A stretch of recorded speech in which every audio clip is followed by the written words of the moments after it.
Hello and welcome. You are listening to the Talking Locs podcast with Locitude. This is the Everyday People with Locs series, and I am your host, Ade Balogun. This episode is produced by Savage Media.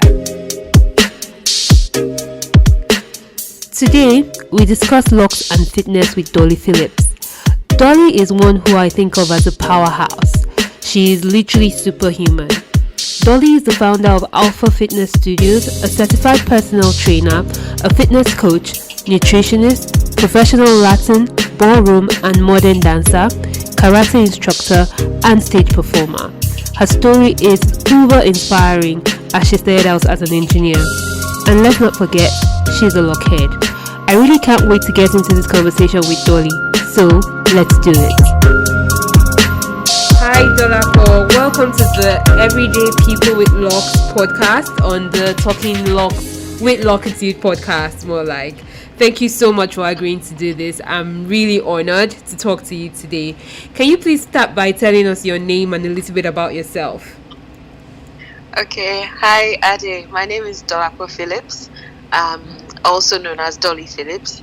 I don't even know where to start. Basically, I'm an engineer. I've always known I was going to be an engineer, and I worked as an engineer for 10 years. On moving to Nigeria, I decided I was going to work as an engineer for 10 years exactly in Nigeria. I had worked in other engineering firms before moving back, and after that, I decided to follow my passion. While I was working as I was running a manufacturing company. While I was doing that, I discovered salsa and I started dancing, and social dancing slowly became professional, and professional dancing became me acting on stage, singing and dancing. And then people just thought, oh Dolly, why don't you teach people how to dance and teach people how to stay fit and this and that. And then slowly I moved into fitness, and now I own a gym. I mean, I've always, I know, it's really weird. I've always been in fitness. I started going to the gym when I was 11 years old because I was overweight. My father was also overweight, and he had a heart problem, and he had to lose half his weight. So he just grabbed the next fat person in the house and was like, what happened to me is not going to happen to you. So I've been very, very accustomed to going to the gym from a very young age. Even in school, I was very sporty. I played volleyball, I played football, I did karate, I played basketball, I swam, I played tennis. I didn't really know why I was the size that I was. But anyway, all that prepared me for where I am today. So no regrets. That's actually an awesome, transformative story. When the first time I met you, you probably would never have taken note of me. It was at Salsa, and for me, this was in 2010. We used to Salsa at that place by the water on Awolowo Road. Amber Creek. Exactly. We used to Salsa at Amber Creek. And I saw you dance, and I was like, oh my God, there's no way I'm ever going to be able to dance like that. You were fantastic. It was excellent. Oh, wow. Thank you. I can't even express it. I was overwhelmed, intimidated. You danced with Ayo, and the first time I really took note of you. And till tomorrow, I used to be very intimidated to dance with Ayo because I felt like I could never give Ayo what Dolly gave Ayo. So don't even bother. Just sit down. So I feel like, one of the reasons I've followed you. I don't know. Were you at 2010? Were you still working as an engineer? Yes, I was. In fact, dance was like an escape for me. It really was. I stopped working as an engineer. I stopped working at the manufacturing company in 2014. So 2010, I was still deep into, manufacturing then. Yeah. So because dance was an escape. Yeah. My impression of your dance watching you in 2010 was like, this is a professional dancer. And when I did hear that you had like a formal 9 to 5 job. It was just unbelievable. And I remember you telling me at some point, watch YouTube videos. I'm sure you can dance. I was like, no, no, no, no, no. This is just for this is just for a social release. I'm not going to be a professional like you. And I just really love your journey, and it's one, from my perspective, watching you from the outside, I could see resilience. I can see doing what you want to do.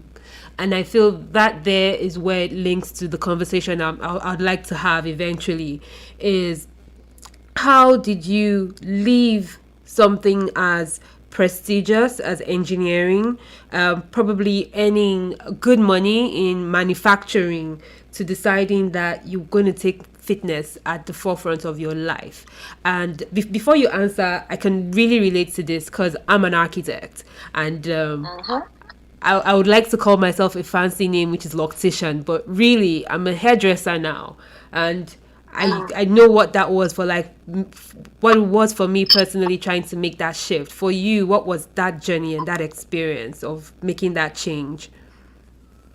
Honestly, it's absolutely the same thing, because you go for like a job, you have a gig, you are performing, and then they just say, where are the dancers? Where are the dancers? Oh my God, that name used to just disturb me, because in Nigeria, dancers are not regarded as they don't regard dancing as a profession. They don't regard dancing as anything of importance. Is like just coming to shake your body and then you're gonna go. Mm-hmm. So moving to that, I don't know.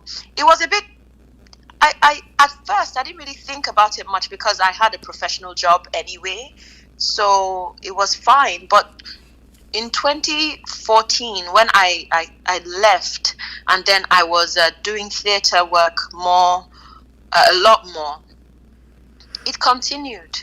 And then I thought at a point that, okay, I'm acting as well. At least you regard me as a performing artist. But in Nigeria, they just they belittled the effort and the work that we did. Like you said, you give yourself a fancy name, loctician, but you're a hairdresser. You're on stage dancing, you may be acting, you may be singing, but to them, you're just a dancer. Mm-hmm. And it got to a point where I said to myself, you know what, Dolly, this is what you want to do, so you're just going to have to stick with it.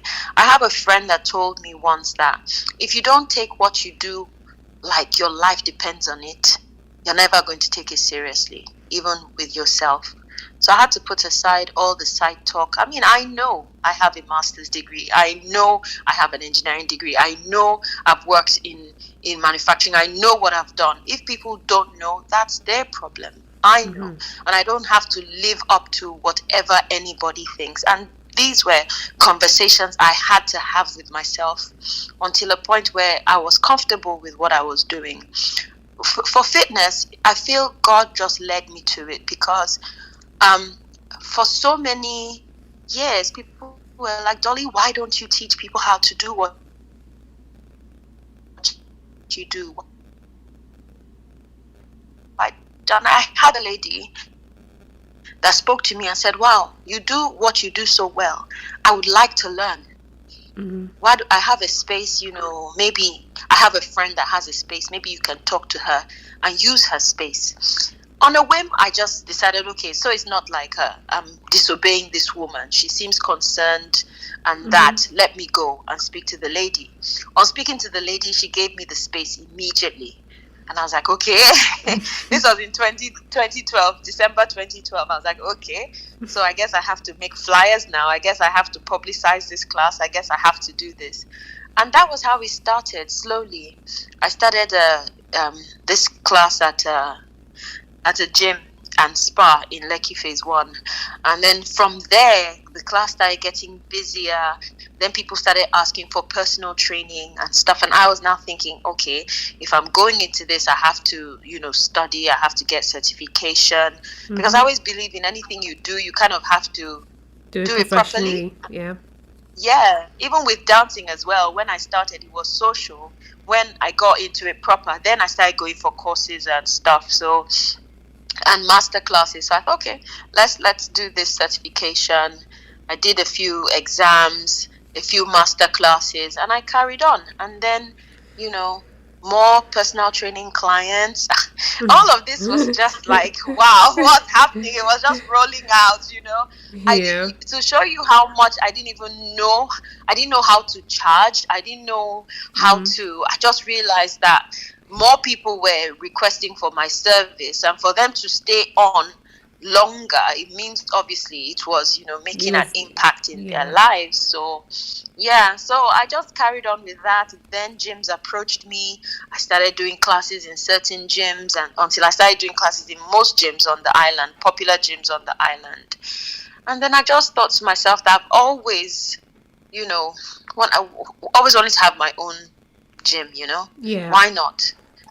I just thought, why not?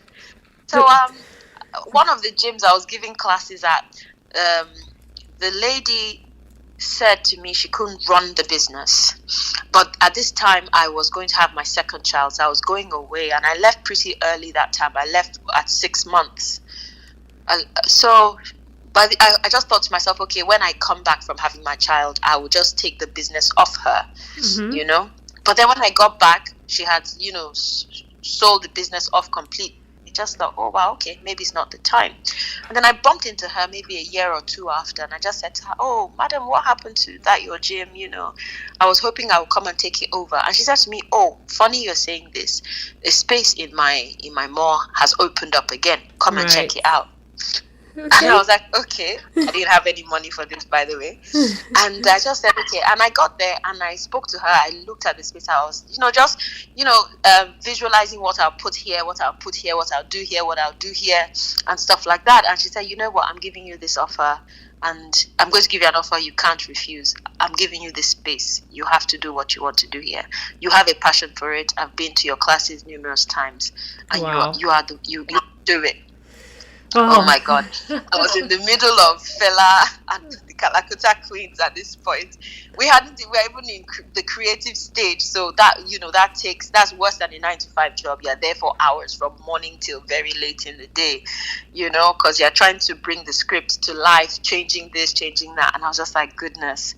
Anyway, that was November 28th. And then my first class at the gym was February 14th, the year after. 2018, and that's how it started. What a journey. You see, I feel like there's no such thing as an overnight success.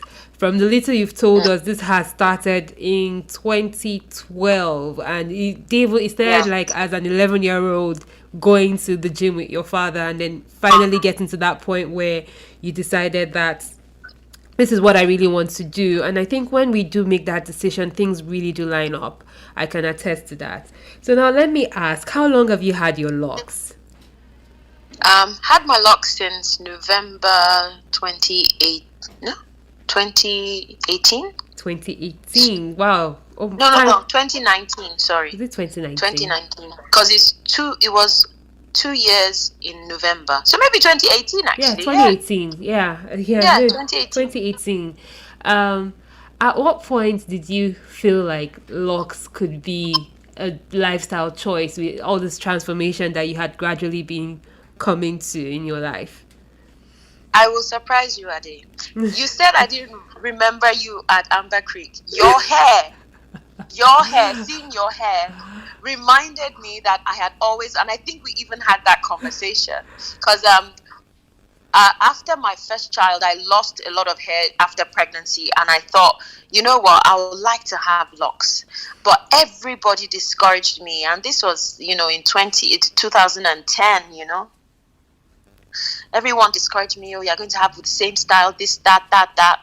I just thought, okay, let me not listen to them and stuff. And then when I met you, and I liked how you dyed your hair blonde. It was really little, it was short, but yes, it suited your face, and that was what made you stand out to me. And I can never forget, even when I see you with the long locks right now, I still remember the short ones, because yes, it reminded me that, yes, this is what I really want to do. And I remember seeing you having your hair before that, and then you just doing that big chop and then going. Mm-hmm. And I just thought, wow, that's bold. I wish I could be that bold, So I always remember that. And then later, I had my hair natural for some years and it just wasn't thriving. I didn't like the look of me with my natural hair, so I always had a weave on. I never had my hair. In fact, people didn't know that I had hair because I go to the salon with the weave, take it out, wash the hair, and fix another one straight in. People did not know I had hair on my head. And then I just got to a point where I was like, you know what, I'm done with all of this. I want my hair, but my natural hair is not thriving. I don't like how it looks. It looks unkempt. Let me lock it. And I literally just went to your salon. I think I had a few conversations with you Yes, you as to did. okay, how to start and how to start and this and that. And I'm quite a decisive person. When I decide to do something, I do it. Yeah. I guess then when I wanted to do it, I wasn't quite sure. That's why I didn't end up doing it initially. But after my conversation with you, obviously the people I spoke to then didn't have locks, so they couldn't give me proper advice from a place of, knowledge and experience. But you having locks and you going through that will be able to say, look, Dolly, it will be one of the best things that happened to your hair. And I can tell you, it is one of the best decisions I made for my hair. I'm so glad Absolutely. to hear that. I'm so glad to hear that. Okay, so I feel like these journeys that we all go through in life are really interesting, and you can only appreciate them looking back in hindsight. For me personally, at the time I met you, I was a much bigger girl myself. I am nowhere near where I want to be yet, which is like you, but maybe one day I'll get there. Right. But so I personally did take on fitness in my own way because I felt bored, or not bored, I felt intimidated by the gym. I felt intimidated by trying to do this thing that might not really happen. So I just take little steps. My latest strategy in the last like 3 years has been to pick a mountain that I want to climb. And in picking a mountain, that means that I want to get to the peak. So I usually try and do things to make sure I get to the peak when I eventually go and climb that mountain. So I'll do some running, really a lot of running, being active, some high intensity. And I do know that when you are on that path, your hair is something you need to think about as an African woman. Absolutely, yeah. So can you tell us a little bit about your experience between like 2012 and 2018 being very active, and how you managed your hair in that time, and how it has been since you've locked your hair? Well, being on stage, you get used to having weaves and wigs and all of that. So having my classes with a weave on was, in fact, it was nothing. I knew how to move my hair. In fact, I needed the hair for the extra swag and stuff, But then, what weaves are like, it's so itchy. And then when I got into fitness full time, it was hell, because you can't wash your hair often because you probably have a show at the weekend or whatever. You have to, you can't take a weave out as often as, you would like to. And it was just so uncomfortable. Not while I was working, but once you get home and you're, and you are scratching your scalp like a mad person, But so that made me move to wigs so I could take it off and stuff. But then I'm a kind of person that I like a particular look and I keep to. So I'm sure if you remember, I always had that blonde curly hair. And it got to a point where I got sick of seeing that blonde curly hair on my head. For you to be tired of your look, I was done. And I was just like, you know what? I can't. I want my hair. I want to be able to have my hair. There's no point. Even though I had my locks in and I kept going to your salon with my wig, take it off, lock it, make it nice and tight, and put my wig back on. It's because I was waiting for it to be the length that I would be most comfortable with. And and then having locks just made life much easier for me, because I remember I went on a cruise when after my second child, and I had this weave, and I was going into the ocean every single stop that we get to, that hair was destroyed. And I was just thinking, if I had my own hair, would I have to spend so much on the appearance of this wig and this? Or I think one of those times where the decision made me make my decision that, you know what, I'm locking my hair so I can swim in peace. I can wash my hair every day if I feel like it. I can do whatever I want comfortably, pack it, do whatever I want. A lot of people say, but you have the same style all the time. Like, well, I've gone how many years with the same style anyway? Yeah. I mean, I had that curly golden hair for the better half of the time I was in Nigeria. I've had that look for over 10 years, So having locks now wouldn't really make a difference. I get you. I must say the freedom that I experience with my hair is amazing. I'll tell you one story. Lockdown, obviously, I was at home taking my online classes, so I didn't really need to wear the wigs anymore. That was April. So I didn't wear a wig from April last year until I had an outdoor gig towards the middle of June. Ade, I wore a wig that I wore for like 6 months prior to that time. I had a headache from the moment I put it on my head till the moment I took it off. I kid you not. And the moment I took it off, no, look, I'm not knocking wigs at all. Trust me, I am Madam Wigs, because, man, if you have a show, you have 3 different looks. They're fixing all sorts on your head. You know what I mean? Yeah. So I have no issues with wigs at all. I'm not knocking it, but I'm just saying, from the beginning of lockdown to wearing that wig in June, I had a headache. From the morning till mid-afternoon. In between the event, I had to go to my parents' house, went to my mom's. I went to take the wig off. I gelled the front, make it look nice and pretty, put my face back on, and I went back. And I didn't have that headache thereafter. Wow. Then I was like, I have a problem now. What am I going to do with the money I've spent on all these wigs? Because clearly I can't put them back on anymore. I think we should do a yard sale. We should sell them. Honestly, because I love my hair. Okay. I'm not saying it because it was you that maybe convinced me, or not really. I was already convinced when I saw yours, and I was like ready. But I love my hair. I love it. I love the freedom. I love the fact that I can do whatever I want to do without having to plan. Yeah. I love that. So I'm really happy that you are expressing the same things, and I've really enjoyed, because yours is now, I believe, the 8th episode that we would be releasing when it does come out. And the consistency in the conversation and how people express freedom in choosing this as a lifestyle is really consistent. And I really make it a point not to prep the guests before the show, so you actually have no idea what you're going to be asked. So I'm always very happy and smiling to myself when I'm hearing the same words being repeated, because it makes me believe that this is how it does make us feel.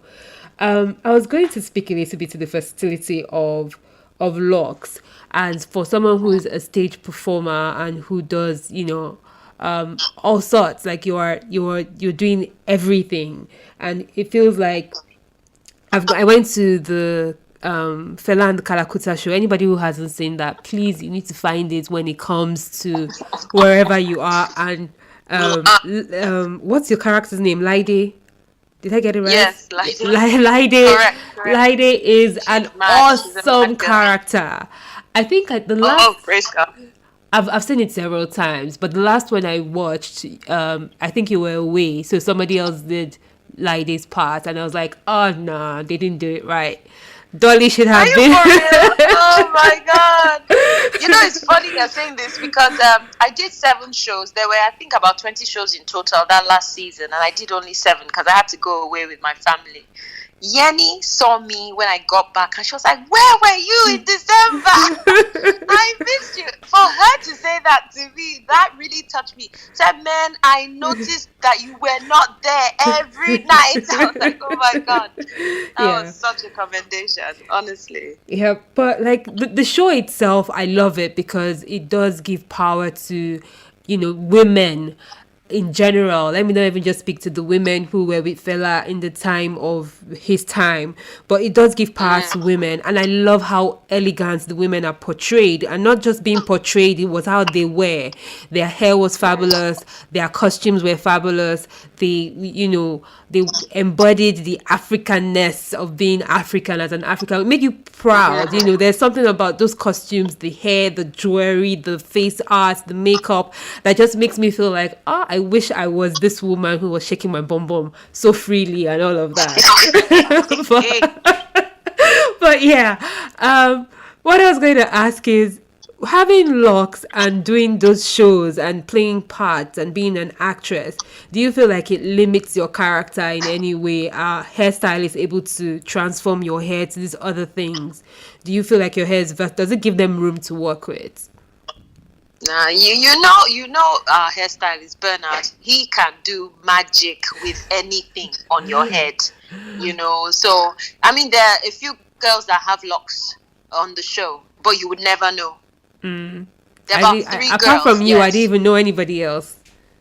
Oh no, Jenny has locks. Titi has locks. Another one of the extras also has locks as well, and you would never know. He packs it up in such a way, then he puts the afro and makes it.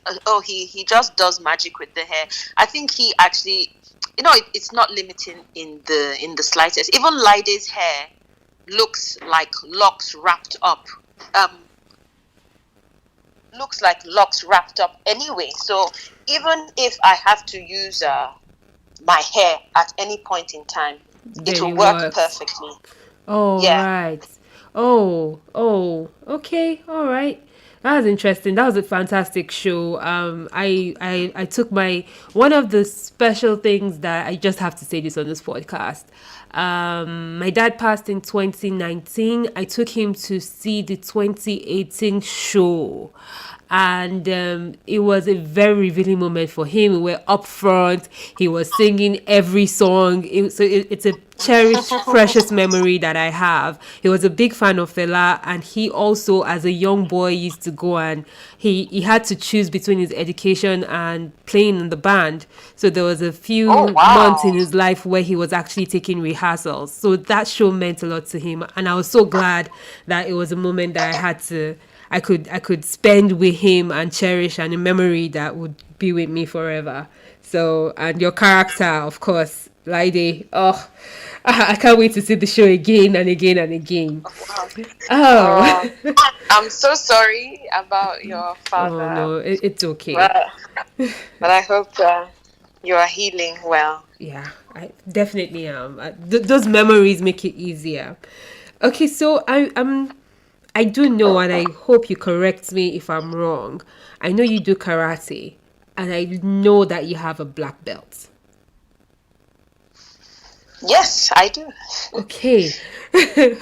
That is like some serious... like when I grow up, I want to be like Dolly.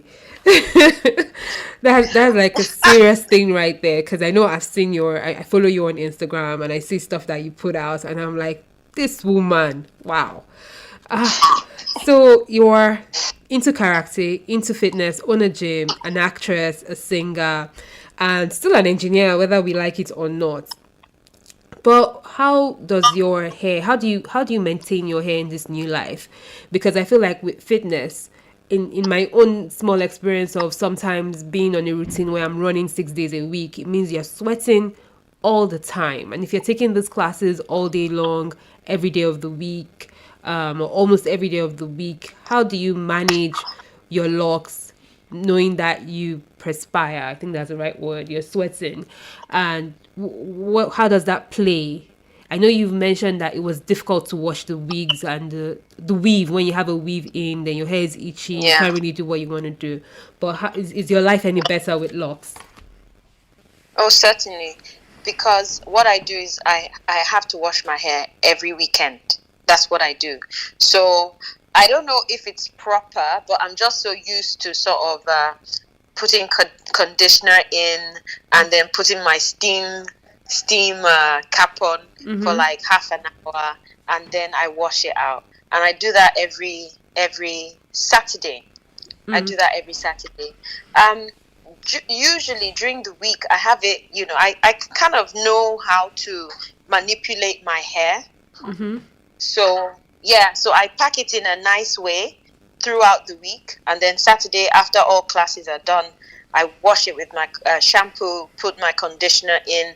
I use the same conditioner you guys use at your place. So I had to buy the same one, and I just put the conditioner in for like half an hour, wear my steam cap on, and then I'm fresh again for the week. So my routine is the same every Saturday, because there's no way, I mean, I don't know if it's the proper way to keep my hair, but because of, the sweat and the gunk during the week, I have to have my hair washed at the weekend. Yeah. So, makes a lot of that sense. doesn't bother me. Yeah, that doesn't bother me at all. I mean, the only thing that I got bothered about was, having it dry. Whether I have to use oh, please, 1 second, please, my love. I'm so sorry. My kids are going crazy. No, it's okay. My God, I'm so sorry. No, it's okay. Break the down. Yeah. It's amazing, those of us that don't have kids yet, when you start to think about, oh, that's so cute, oh, so lovely, and I'm just like, the reality. We are not cute forever, no, that's for sure. What was I saying? So drying my hair was what I was concerned about before, because I watched some videos that said, you have to use a hair dryer every time because you don't want it to smell moldy and this and that. But later I just thought, you know what, I will put tea tree oil and peppermint oil on my scalp, and then that is what you smell. So when I wash it, I just let it air dry. I put the tea tree oil and peppermint oil on my scalp, and then I have this. I use olive oil because olive oil is great for my skin and my hair. Not so much coconut oil, and the coconut oil is just because I don't like the smell. I know it's weird. Everybody loves coconut oil smell. I don't. Yeah, so that's fair enough. So I use olive oil with tea tree oil and peppermint oil, and then I think the peppermint just makes the hair smell minty fresh and nice and fresh. Minty, So even if I air dry it doesn't smell moldy thereafter. Yeah. But then, so that's it really. I'm really glad we're having this conversation, because a lot of people think that they need somebody else to look after their hair for themselves. So when you now start to live a very active life, you almost feel challenged by it. But I love to say that the first rule about locks is that there are no rules. You kind of have to find what works for you, and you have to understand your situation, your lifestyle, and then you know. Absolutely. I wouldn't tell you to only wash your hair once a month when I do know that you sweat 7 days a week. That would be unreasonable. So it is easy to take care of your hair yourself, and I'm really glad you are expressing this, because when I say it almost sounds like, oh, but Adi, a hairdresser is easy for you. But I'm like, that's how I became a hairdresser, by taking care of my hair myself. So it is very possible. You just kind of have to find what works for you and what enhances your lifestyle. So if you are not sweating, you are in an air-conditioned car 7 days a week, you can get away with once a month. But if you choose to live a more active lifestyle, definitely washing your hair as often as you can. I also feel like another part that I didn't used to consider, I'm a big fan of air drying my hair. And that's because, it's crazy. I know that I have dryers and I put people under the dryers all the time. But I never really go under the dryer. But I realized that when you're outside the country, I experienced my first winter recently, and I washed my hair and I was going to go about the day air drying my hair. Dolakwo, the cold. Yeah, you can't. No, you cannot do that. After an hour, I was shivering and I was like, please, where's the heat? Nobody told me. In fact, you can even catch a cold doing that. Oh, yeah. So you kind of also have to think about where you are, your environment. But you can, all year round, I feel in Nigeria, you can air dry your hair 100% of the time. Oh, so Yeah. this conversation has been, how time flies. We're already over half hour in, and Wow. yes, yes, it's interesting when you're having a great conversation. Time does really fly. Right. Um, Yeah. I True. wanted to speak to something else that you talked about, because we wondered. You used to, I know you said it was really, and I really want to understand this. This question is even more for me, because when you started coming to Locitude and we started locking your hair, at first I wasn't even sure you were ready. And I never try to do people's hair who are not ready, because as the hairstylist I would get frustrated. I don't know if you know what Mm. I mean. So we Yeah. I know. usually at Locitude, we usually try and make sure the client understands what they want, understands that they are ready to go through the process to get what they want. So when you did start your locks, I almost had the sense that you may not last. I didn't even have some of the backstory of how long you wanted to do it. So Mm. for me, it was almost like, you come in, we get your hair nicely done, and that week goes on immediately after. And I was just like, why though? We just did your hair. You mentioned earlier in the conversation that you were waiting for your locks to get to a length that you were comfortable with. But was there Yeah. any fear about how you looked? Did your locks ever make you feel uncomfortable? Never. Okay. Okay. Yeah. It's just I like long hair. That's me.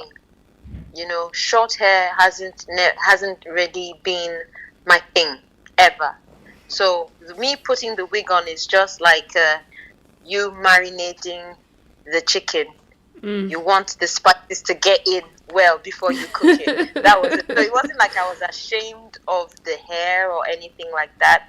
It wasn't just the length that I wanted to have it at. So that was why I was doing that. And also, my husband is quite particular. So I didn't want to have to just show my hair like this to him and just be like, hey, I have locks now. I just wanted him to slowly sort of notice that, okay, what's this? Is it twist? Is it that? Not like it should have made a difference in my decision. No way. But I just wanted to ease him into it. But ultimately, it was because it wasn't the length that I wanted yet, because I had a look in mind, and I think I'm there now. Yeah. Oh, I As good as completely I'm do there. understand that. I completely understand that. So let's talk about this. I like to bring this conversation, and you brought it up. I wasn't going to bring it up, but easing your husband into it and your family, like maybe your parents and all of that. How did it go? Even your kids. It's one thing when mommy's hair just changes. How did you get? What sort of reactions did you get from family when you decided to lock your hair? It's funny. I want to say this with all sensitivity. I really did not care whether my mom liked it or not. I didn't do it for her. I didn't do it for my husband. I didn't do it for my kids. I did it for myself. I'm sorry. So I'm very independent-minded when it comes to these things. My mom, first of all, I didn't even ask her opinion. I just, you go to her house, I take my wig off, and she'll be like, did you twist your hair? I said, no, it's locked. Oh, so can you take it out? I said, no, it's like this permanently. So you are Dada now? I said, yes. That was it. And she never asked, because when she said, so you're Dada now, I didn't try to explain. I didn't try to say anything. Yes. My in-laws are used to me being quite eccentric. So they would just be like, it's one of Dolly's artistic moves again. So they didn't even bother with asking, because they know that I do what I want to do. My husband knows I do what I want to do. Strangely enough, my kids like it. So, But really and truly, it wasn't for anybody. It was for me. So if nobody liked it, too bad. Oh, wow. I love mine. Yeah. I'm so I love glad. mine. I am so glad. I'm happy we had this conversation, and I feel very encouraged on several fronts. And even though like our stories kind of have similarities in switch of career paths and all of that, I still feel like I'm way behind Dolapo, because I do not have I do not have 6 packs yet. When I will my know you're six on the packs way. You're on the come? way. My love, you're on the way. It's all about consistency. And Yeah. if you have that, that peak that you're still trying to reach, you just have to reach the top of that mountain, and you will. So, Yeah. and you have a good plan in how you are visualizing it. And Yeah. when you visualize it like that, you will achieve it. So, Yeah. I did without a hear shadow of a doubt. the reason why, because I lived on the other side of the toll from your gym. If not, trust me, I would have been coming. And so I feel like I like to live a toll free life. So Ah, man, so I hear that. so I'm just like, I hear that. if I'm going to be coming every morning. But I was even thinking at some point in my life, I was like, oh, I could run to the gym, do the gym. But it's also like, if I get across the bridge, it's still kind of on the other side. I was just like, oh, I read somewhere that if your gym is not within 5 kilometers radius of you, You're not gonna go. you're not going to go. So for me, I just had to Yeah. respect myself a little bit and try. And I Yeah. really, okay, let me speak to that since we're talking about fitness and since I'm also kind of on the path to fitness. For those of us that don't like the gym, what can you do to encourage us? Because I personally, I've always had a problem with the gym. I don't mind working out, but I would prefer to go for a run 100% of the Yeah. time. Even at home, I would rather, if it wasn't that when I do the sit-ups and I'm consistent with the high intensity, I actually see my body beginning to tone up, I would never do it. I would prefer to run That's it. all the time. Yeah. How can I shift my mindset so that my six packs can come on sooner than later? I mean, to be honest, I always say this: do what suits you. But when you get to a point, every time everybody does what suits them, but it gets to a point where they are not shifting anymore, they plateau. Now you need to do what you need to do, which is, do the HIIT class and then you notice that you get the results with those ones. So that's why Alpha Fitness is different in a way. It's not your traditional gym. We run classes. Everything that you can achieve in a gym, every type of machine that you would like to use in a gym, stationary machines, cable machines, all of that, you can achieve in Alpha Fitness with our different kinds of classes. And because we offer 50 classes a week, there is definitely something that will tickle your fancy, if it's a dance class or a Pilates class or a yoga class. All I will say is have an open mind in your fitness and try different things. If you don't like machines, that's fine. Try classes. You in the States now, there's so many different kinds of classes that are out there. Just have an open mind and try as many as possible.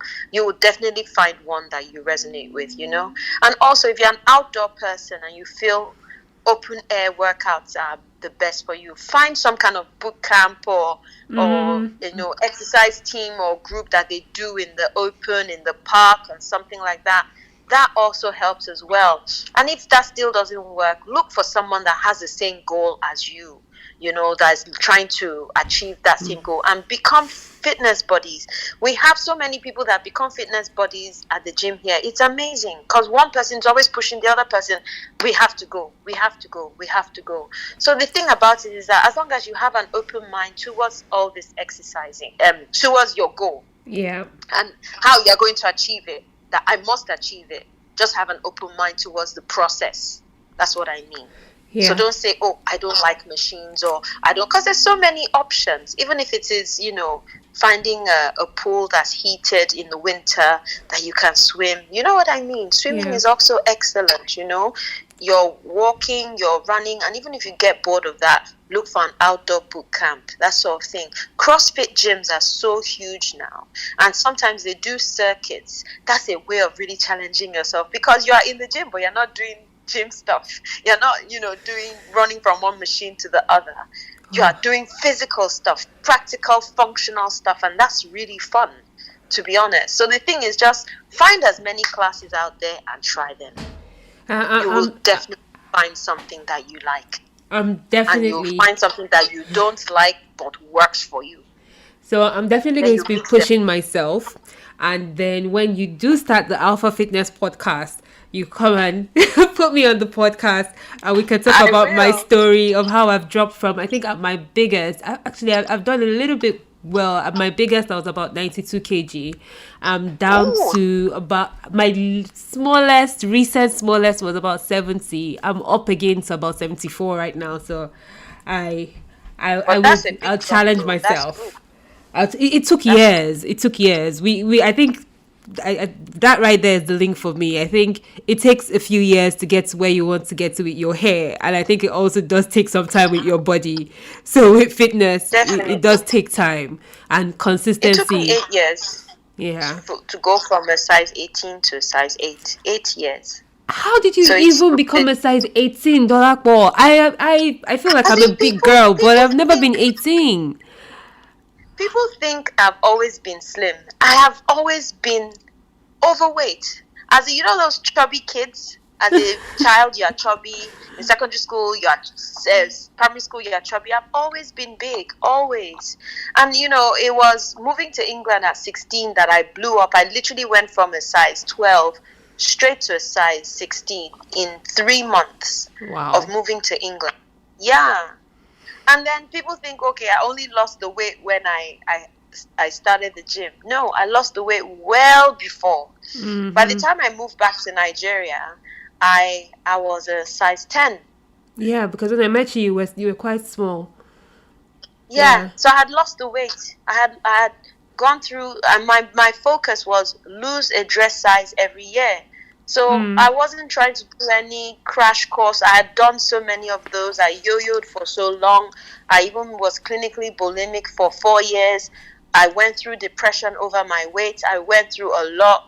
And I just got to a point whereby I was like, God, you know what? Just show me how to go about this. And I just decided, you know what? Slow and steady wins the race. Every year I drop a dress size. And by the time I finished my master's, I was a size 10. Wow.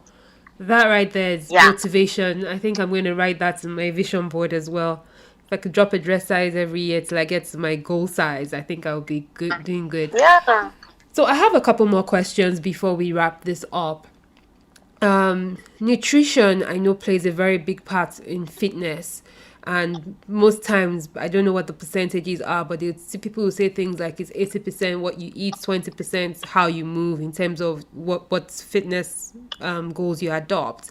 I bring this up because people don't tend to notice how much food plays a part in our existence in itself, because sometimes you find that people have dry scalp, you have itchy scalp, you have your hair not growing or your hair falling out, and sometimes it's just because you're not drinking enough water or your hormones are not balanced, your nutrients are not balanced.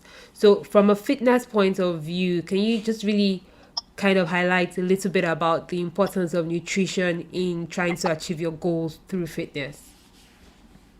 I mean, I will take it a step further and say it's not just nutrition for fitness, it's nutrition for health and well-being. To be healthy, we need to eat right, and like you said, your six pack hasn't come out yet. It's really your food. If you start to eat the right things at the right time, the right quantities, the six pack will come out faster. You know what I mean? So our nutrition plays a huge role in our fitness and our wellness and even our health. I try to let a lot of clients know that I'm not trying to let you create this meal plan or meal guide for you because just for you to lose weight, but for you to actually have a healthy life, for you to have healthy organs and have a healthy body. Sometimes we're a bit too focused on the exterior and we forget about the internal, the organs. The visceral fat is the fat that surrounds your organs, and that's even more dangerous than the fat that's just under the skin. You know what I mean? So eating right, eating properly, eating the foods that do well with you, because that's another thing. People say, oh, I don't eat much, but I eat this and I eat that. And you ask them, okay, how do you feel when you eat these certain foods? They're like, well, I have a stomach ache, but I'm used to it. Come on, that's your body telling you that type of food is not good for you. So as we get older, our bodies start to tolerate certain things more and tolerate certain things less. And we just need to have the discipline to cut it out. Is there any food you're going to eat right now that is going to blow your mind and make you feel like, oh my God, I haven't lived at all? Of course not. You've eaten everything you can possibly want to eat. So why do people live to eat? You know what I mean? Yeah, especially here in Nigeria. It's quite sad, the lack of knowledge when it comes to food. Yeah, people just know, okay, I shouldn't eat cakes that often, I shouldn't eat ice cream, but that's not just it. Yeah. There are a lot of foods that, that the quantities that we consume are really bad, and there's just a lot of education that has to go into it. Yeah. There's a lot of education that has to go into it. And also hydrating as well, drinking a lot of water. We take that for granted. I mean, you are in a cold country. I bet you, if you calculate how much water you drink when it does get cold, in Nigeria, it's very hot. So you'll probably drink more water than normal. But do people drink a lot of water? No, they want a cold drink. So they'll pick up the Coke or the Sprite or the, you know what I mean? Yeah. And then, that's not helping either. So I think it's just lack of education on how to eat. And for women, most especially when we get older and our hormonal cocktail starts to change, when to eat and what to eat as well comes to play. You can't just freely eat everything. No. There has to be some downsizing as we get older. Oh, okay. All right, I have my final question. At this point, I'm beginning to feel like I even needed this podcast more than I thought I did. I feel like this has been a personal one-on-one Ade and Dolly consultation that I've I hope I've answered the questions. Oh, you have. I almost feel like I need to pay you some money for the crash course that I've just had. So yeah, any final words for anyone out there who's considering Locs and probably already has a active lifestyle or is planning to transform their lives in one way or the other? What would you like to say to them?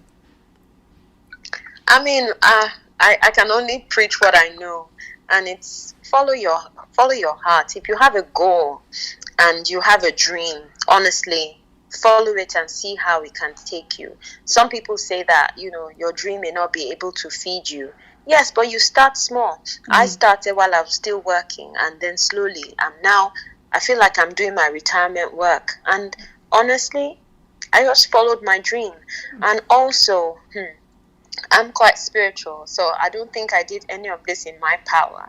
I feel if you connect yourself with God and just keep your heart, with Him, and just ask Him to lead you. It may not necessarily be a thundering loud sound that will come and say, oh, Dolakwa, open a gym. Of course not. It will just be a feeling that He just drops in you, but because you've connected yourself to the vine, and He just leads you. And I think really that's the story of my life. I had a dream, and I think that dream was the dream God had for me as well. I don't think I've fulfilled everything just yet. I'm sure there's still so much more, but I feel I'm on that path. And it's just connecting myself to the vine and not letting go of my dream. Don't let go of your dream. So much, Dolakwa. Thank you so much for making our time to chat with me about this, for being very agreeable to even doing it in the first place. I really, really do appreciate it. I think it has been an awesome conversation, and I really do. We've helped somebody out there from a Locs perspective and also from a fitness perspective. And that transformational life perspective is possible. You just have to trust yourself, like you said. Absolutely. Yeah. Thank you. Oh, my pleasure. I enjoyed this as much as you did, to be honest. All right, then. Have a good one. You too. Thank you so much. All right. Bye. Bye-bye. Bye. That was an uber inspiring conversation. Be rest assured, I'm going to be doing so much better with my nutrition, and I hope that my well-defined six-packs will show up sooner than later. Well, I hope you enjoyed this episode as much as I did. And in our next episode, we would be switching things up a little bit and exploring Locs in relation to travel. You definitely don't want to miss that ride. Thank you so much for tuning in and listening to the Talking Locs podcast with Locitude. It has been such a pleasure being your host. My name again is Adi Balogun, and thanks to our producer, Savage Media. Please don't forget to follow us on social media. We are at Locitude, Locitude, and you can find us on Instagram, Facebook, and Twitter. And for more interesting podcast episodes on Everyday People with Locs, don't forget to subscribe to our podcast. We are currently on Google, Apple, Stitcher, and Spotify podcasts. You can also find us on YouTube. And don't forget to keep it locked with an attitude. Bye.